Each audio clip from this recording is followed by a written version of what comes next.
Hola, buenas tardes. Soy Jordi Blasi, diseñador industrial y responsable del área de diseño de producto de S-Design. Esta tarde nos encontramos aquí en el Museu del Disseny de Barcelona para conocer, para descubrir la nueva exposición permanente de la colección de diseño de producto del museo, una exposición recientemente inaugurada que ha sido comisariada por Oriol Pi Bernat y que expone cerca de unos 300 objetos de la colección de diseño de producto del museo. Es una pequeña parte, estos 300 productos, de un total de 3.000 productos que integran esta colección de diseño de producto, pero de un total de 70.000 objetos que forman parte de la colección del museo. Cualquier museo dispone de una colección, en realidad las colecciones fundamentan a los museos y los dotan de identidad. Lo que diferencia un museo de cualquier otra institución cultural es, por lo tanto, poseer una colección. Las colecciones son algo relativamente moderno en la historia de la humanidad, y aquí cabe destacar el caso del Museo del Louvre de París, uno de los museos más visitados del mundo y que dispone, obviamente, como museo de su propia colección. Es un caso interesante de conocer la colección que posibilitó la construcción de este museo, porque en realidad era la colección de la Casa Real francesa. El Louvre era el palacio donde residían la familia real de Francia hasta que se mudaron a Versalles y albergó la colección privada de esta familia real. Con la Revolución Francesa sucederá algo distinto a lo que históricamente había pasado. Hay un cambio de régimen con esta revolución y si bien hasta entonces se hubiera interpretado, se hubiera entendido que todas aquellas obras que representaban a la propia familia real eran representaciones de aquel antiguo régimen y por lo tanto en términos históricos posiblemente se hubieran destruido como símbolos del antiguo régimen, pero sucederá una cosa y es que se conservarán. Y esto lo podemos relacionar con Kant y una nueva manera de entender el arte que otorga significación al arte de por sí. Entiende Kant que el arte tiene valor de por sí, no es una mera representación. Por lo tanto, todas aquellas pinturas, fundamentalmente, que eran retratos de la familia real, se entenderán o se entenderán el valor de las obras como piezas artísticas y por lo tanto se salvarán y pasarán a ser de dominio público, pertenecientes al Estado y por lo tanto visitables para cualquier persona. Este es un caso paradigmático para entender una de las colecciones más importantes, en este caso de arte, existentes en el mundo y que durante los sucesivos años tuvo continuidad. Aquella colección se inició en estos términos y fue engrandándose a lo largo de los años. Respecto a las colecciones de diseño de producto, hay otra referencia histórica importante para entender su concepción y es la Great Exhibition que tendrá lugar en Londres en 1851. Allí, durante esta exposición internacional, se presentarán una serie de objetos que Henry Cole recolectará, adquirirá para confeccionar, iniciar la primera colección de artes decorativas, artes aplicadas. En 1852 se inaugurará en Londres el actual Victorian and Albert Museum con esta colección, una colección que provendría de la adquisición de objetos de esta exposición internacional. La colección, en este caso de artes decorativas, a partir del segundo tercio del siglo XX tendrá continuidad a partir de la recolección ya de objetos de diseño. Por lo tanto, en el mundo existen dos tipos de colecciones de diseño de producto, aquellos que dan continuidad a colecciones previamente existentes de artes decorativas y aquellos que se inician a partir del segundo tercio del siglo XX y ya con la adquisición de piezas de diseño, tal y como entendemos actualmente la profesión. En ejemplos de museos de este último caso, en Londres tenemos el Design Museum, tenemos el MoMA en Nueva York también, y una colección también peculiar, especializada en sillas, como es el Museu Vitra. En el caso del Museu del Disseny de Barcelona, su fondo, estas 70.000 piezas que configuran el fondo de la colección del Museu del Diseño de Barcelona, está fundado a partir de la integración de distintas colecciones ya previamente existentes. Colecciones de artes decorativas, una colección importante que proviene del antiguo Museo de Textil y de la Indumentaria, una colección de diseño gráfico, y a partir de los años 90, siendo Oriol Buigas, concejal de Cultura del Ayuntamiento de Barcelona, encargará el inicio de esta colección de diseño de producto.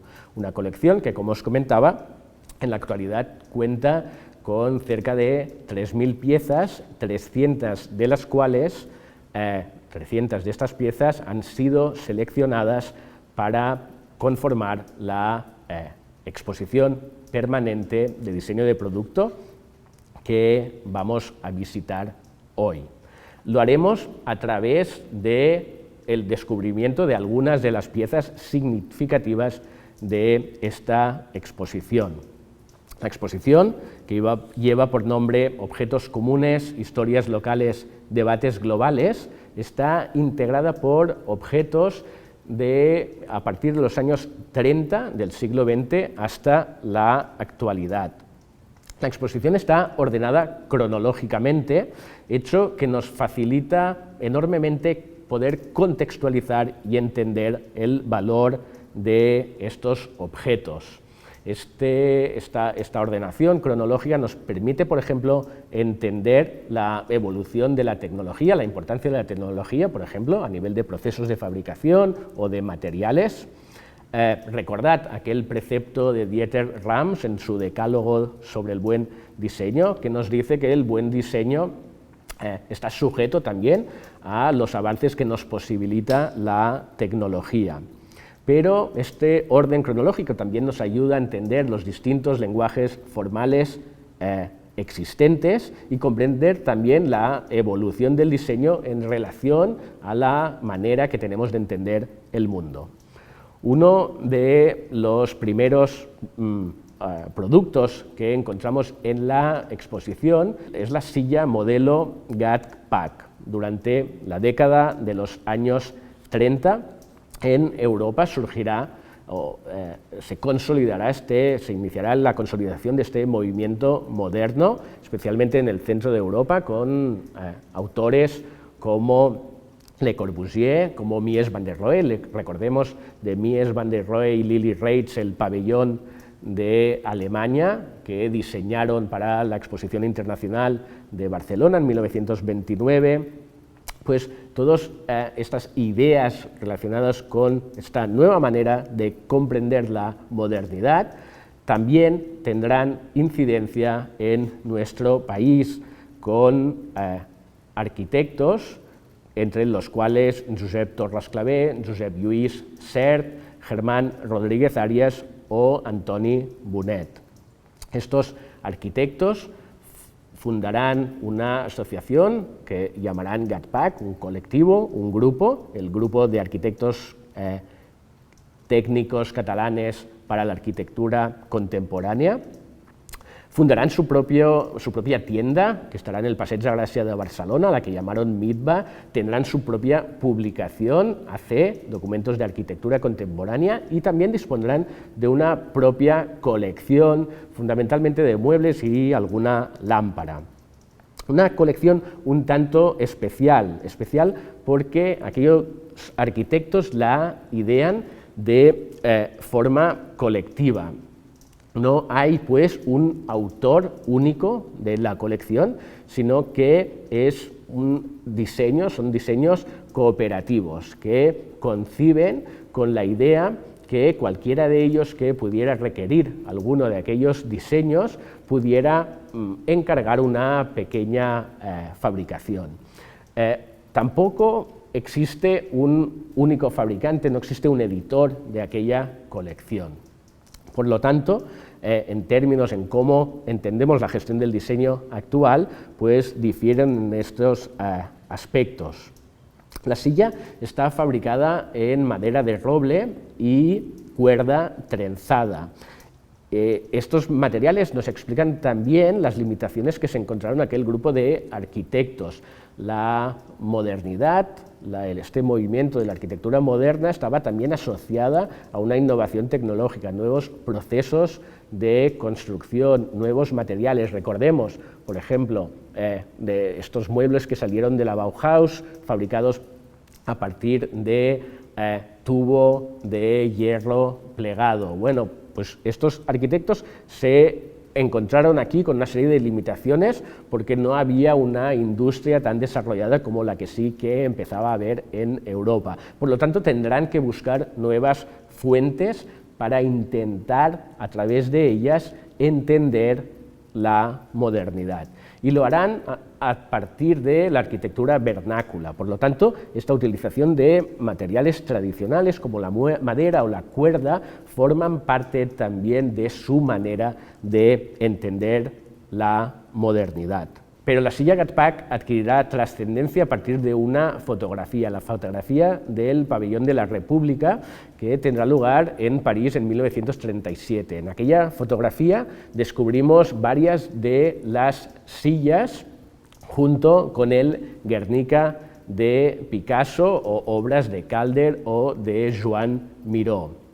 En la actualidad, la silla Gatcpac, el modelo Gatcpac, está editada por Mobles 114, que le puso como nombre Torras Clavé, uno de los integrantes del Gatcpac, que estuvo muy vinculado con la República y que, en homenaje al arquitecto que murió combatiendo durante la Guerra Civil, la editora puso su nombre. La Guerra Civil Española comportará el exilio de gran parte de los integrantes de aquel colectivo, entre los cuales Antoni Bonet Castellana. Él primero, durante la Guerra Civil, emigrará a París, allí trabajará con el arquitecto Le Corbusier y en este estudio conocerá a dos jóvenes arquitectos argentinos, a Juan Kurzan y Jorge Ferrari. Los tres se instalarán en Buenos Aires, en Argentina, y allí fundarán el Grupo Austral, un grupo que edificará varios edificios y también proyectará algunos diseños, entre los cuales la silla BKF, una silla que será extremadamente popular, especialmente en Estados Unidos y en toda América, que será editada primero por Artec Pascoe, más tarde por Knoll, aunque en realidad Knoll dejará de editarla, de comercializarla, por la cantidad de réplicas, de copias que hubieron de aquella silla y que explican también la trascendencia, la repercusión, la popularidad que consiguió.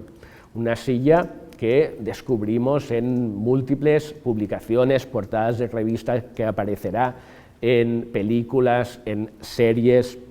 Una silla fabricada de forma muy rudimentaria, a partir de cuero y tubo de hierro soldado, que nos posibilita, sin embargo, una nueva manera de sentarnos. Si, como dice Andrea Soto, las sillas establecen la manera que tenemos de ver el mundo, la silla Butterfly nos ofrece una nueva perspectiva, una nueva manera de sentarnos y, por lo tanto, una nueva manera de ver el mundo. La exposición del Museu del Disseny de Barcelona, la colección, dispone de uno de los primeros prototipos de aquella silla, un modelo que fue donada en 1994 por la hija del arquitecto Victoria Bonet. En la exposición encontramos también las lámparas TMC y TMM, diseñadas por Miguel Milá durante la década de los años 60.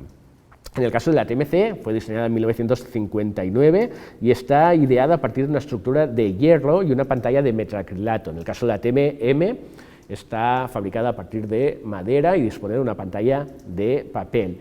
Pero ambos arquetipos formales son muy parecidos y ambas comparten también un interesante sistema para encender y apagar la luz estirando del cable eléctrico. Esto está asociado también con la idea de las affordances, en este caso una affordance que debemos descubrir y que más adelante también vamos a abordar esta idea. Ambas comparten el interés del autor por explorar a través del diseño posibles mejoras. Ambas lámparas comparten también algunos antecedentes, como es la TN, las siglas son de tía Nuria, que le hice este encargo, es una de las primeras lámparas de Miguel Milá. Existe también la lámpara previa o tablas, básicamente son los mismos arquetipos de lámparas y por lo tanto la trascendencia de estas lámparas son la voluntad por parte del diseñador de irlas mejorando, posibilitar una evolución y aunque el arquetipo formal es parecido, cada una de ellas aporta distintas soluciones para posibilitar su mejora. Esta idea de evolución me gustaría también asociarla con una de las ideas del filósofo Bruno Latour, durante una conferencia a la que llamó El Prometeo cauteloso y que trata acerca de lo que él considera las bondades del diseño, una de las cuales, nos dice Latour, es esta posibilidad, ¿no?, de mejora constante. Nos dice Latour que cuando diseñamos, en realidad nunca partimos de cero, sino que siempre estamos rediseñando.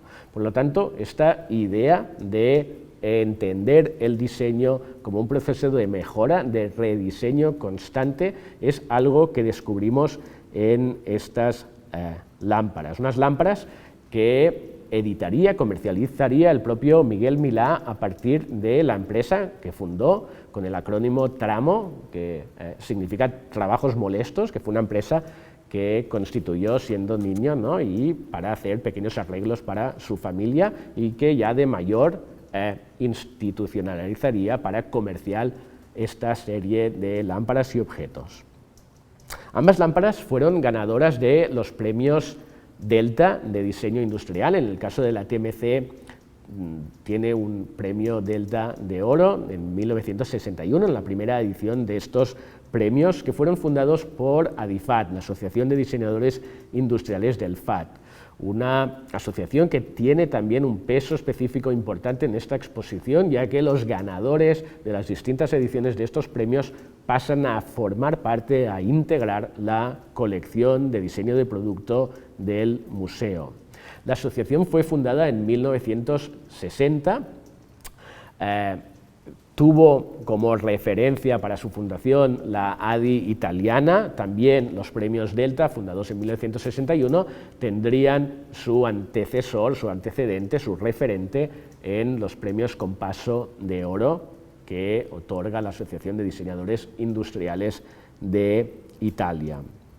Estos premios que se celebran en carácter bienal y considerados uno de los más prestigiosos del sector en el sur de Europa, integraron durante los años a las medallas ADI, que reconocen a los mejores proyectos finales de estudios, de grado y de máster, y también al premio ADI Cultura. La exposición incorpora también un ámbito variable, es una exposición temporal dentro de esta exposición permanente. A día de hoy, esta exposición temporal intenta tratar, entender las relaciones internacionales del diseño local. En este espacio encontramos objetos como el exprimidor Citromatic MP-Z2, un diseño de Gabriel Lluelles y Dieter Rams, el jarrón Shiva de Ettore Sottsass o la silla Wendy de Philippe Starck.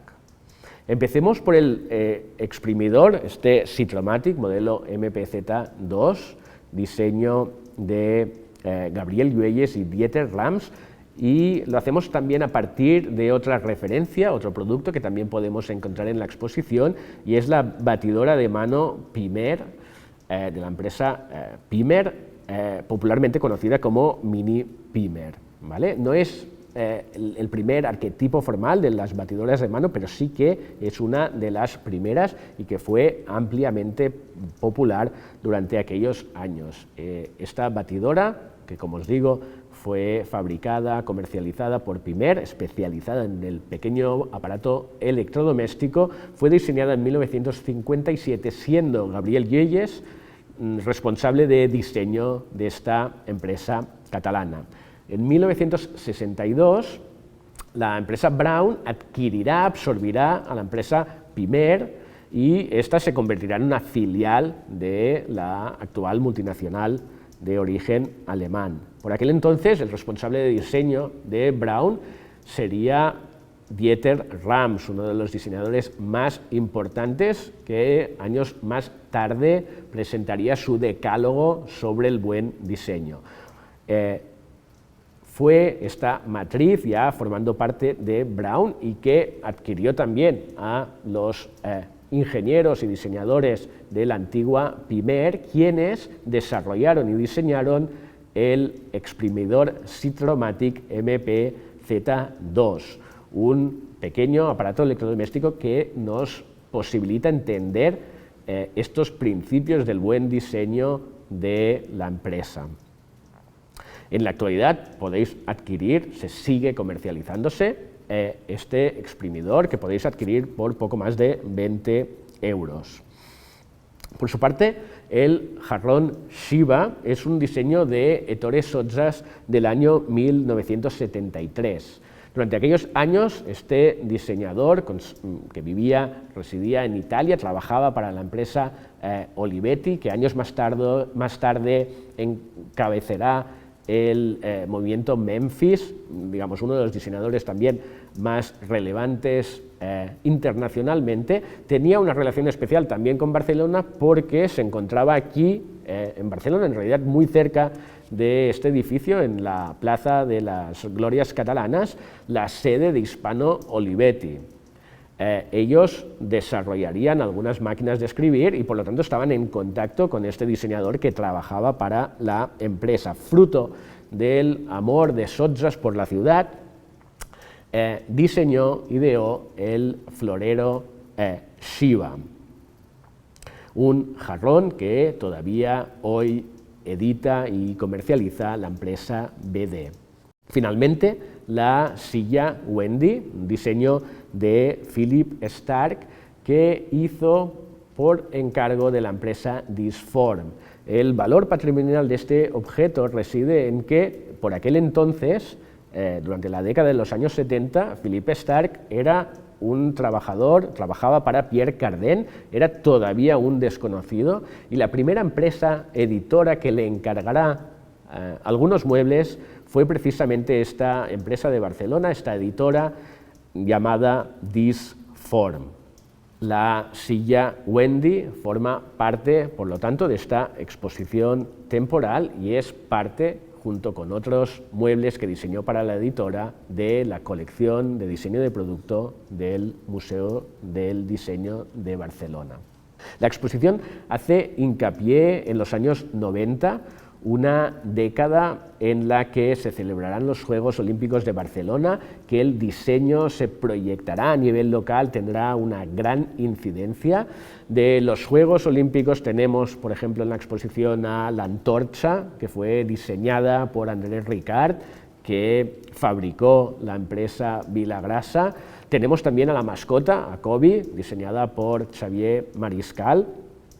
y tenemos una serie de diseñadores, una nueva generación de diseñadores que empezaría su recorrido, su trayectoria profesional durante aquellos años, entre los cuales el propio Mariscal, pero también a Martín Azúa, también a Curro Claret o al diseñador Martí Guixé. De Martí Guixé, un diseñador que inició internacionalmente lo que hoy conocemos como el food design, dispone de varias piezas, varios objetos en la exposición, entre los cuales encontramos la silla H2O. H2O hace referencia a una galería histórica especializada en diseño también del barrio de Gràcia de Barcelona. Se trata de una silla para niños configurable en altura a partir del apilamiento de libros sobre el asiento. Una silla que crece pues a medida que lo hace el niño. Un objeto de alto valor conceptual que reformula el uso de la silla y determina un nuevo arquetipo formal. Una silla que está confeccionada en fibra de vidrio y, contrariamente a muchos de los objetos que encontramos en la exposición, no tiene una vocación de ser fabricada industrialmente, sino en una serie limitada. Esto explicaría también el uso del material y el proceso de fabricación. De Curro Claret destaca su compromiso social, es uno de los diseñadores también destacados en el panorama nacional, y descubrimos de él también varias piezas que tienen esta relación, ¿no?, con la vocación social del diseño, entre los cuales descubrimos a la pieza, un objeto llamado La Pieza, que diseñó el año 2010 en un contexto de severa crisis económica. Curro Claret, de alguna manera, vendrá a reflejar aquel propósito, aquella petición que nos hacía Víctor Papanek a los diseñadores para que tuviéramos en cuenta a aquellas personas más vulnerables, ¿no?, el 99% de la población que realmente necesitaba al diseño. Y por lo tanto descubrimos a través de su trabajo esta vocación social, ¿no?, para posibilitar la mejora de las condiciones de las personas. En este caso, esta pieza la ideó, la diseñó junto a la Fundació Arrels como parte de unos talleres de rehabilitación de personas que hasta entonces habían vivido en la calle, personas sin techo, que empezaban ya a vivir en un nuevo hogar. Este proceso de rehabilitación comportaba una serie de talleres a partir de los cuales él pensó en una pieza a partir de la cual estas personas pudieran diseñar y fabricar sus propios muebles, a partir de materiales también que pudieran recoger en la calle y por lo tanto volverles a dar valor. Esta es una de las piezas también significativas de las que dispone el Museu del Disseny y esta exposición, una exposición que recoge también el trabajo de algunos profesores de la escuela de Es Design, entre los cuales tenemos a la lámpara Balloon, un diseño de Alessandro Calogero, o también al proyecto Pancarta del profesor Héctor Serrano. La exposición incorpora también el aplique Press que diseñé el año 2019 para la empresa Faro Barcelona. La propuesta parte de la exploración del concepto de las affordances, que ya os había introducido anteriormente, que podríamos traducir como ofrecimientos, como posibilidades de acción. Es un término acuñado por James Gibson que introduce este concepto, que describe como posibilidades de acción, dice que son latentes en el entorno, objetivamente medibles, independientes de que el individuo las reconozca como acciones posibles. Para Gibson, los objetos no se fundamentan por sus cualidades, sino que su significado se observa antes de que la sustancia, la superficie, el color o la forma se vean como tales, ¿vale? Esto es importante. Cuando estamos ante una silla, aquello que nos hace reconocer la silla como tal no es su forma, sino es su posibilidad de acción, su ofrecimiento. Cuando identificamos la silla o un objeto concreto con la posibilidad de sentarnos, aquello es lo que determina que podamos considerar aquel objeto como una silla y no necesariamente por su forma. Más adelante, Donald Norman se apropiará de este concepto de las affordances para definir las relaciones que establecemos con los objetos y cómo interaccionamos con ellos. Norman define como ofrecimientos aquellos elementos que nos sugieren cómo interaccionar con un objeto. Para entender esta idea tenemos el paradigma del asa de una taza, ¿no? Evidentemente tenemos que estar familiarizados previamente y las affordances son materiales tangibles, físicos, que reconocemos a través de su materialidad.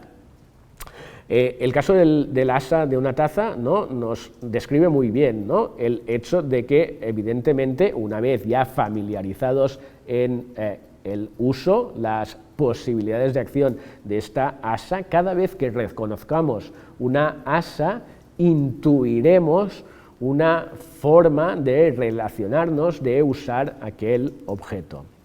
Pues durante aquellos años, 2018-2019, yo planteé una serie de diseños a través, ¿no?, que incorporaran, que trataran esta idea de las affordances.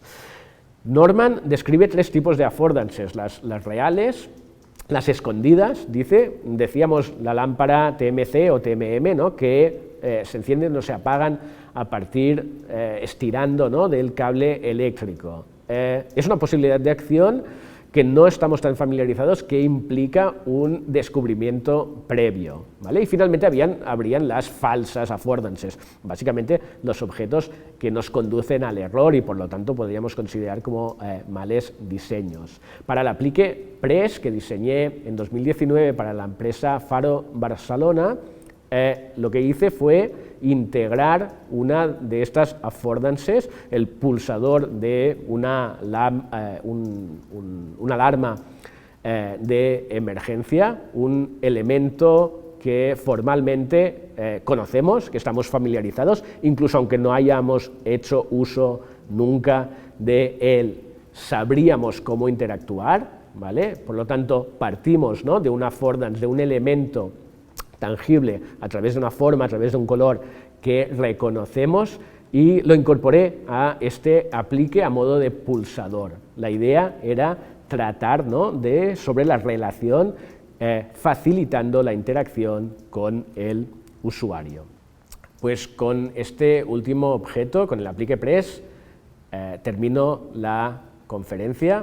Os animo a dejar cualquier pregunta que tengáis en el chat y cuando podáis venir a descubrir la exposición del Museu del Disseny. Muchas gracias y buenas tardes.